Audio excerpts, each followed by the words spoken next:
Welcome, today I am with Xiaomi 11T Pro and I will show you how you can remove glass from display.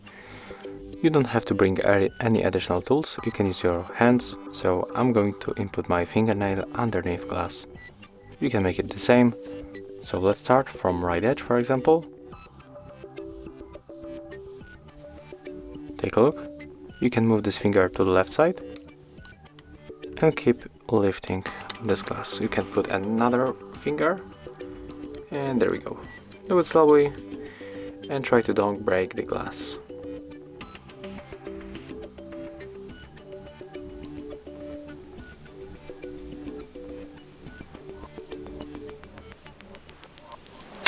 And as you can see, it's finished.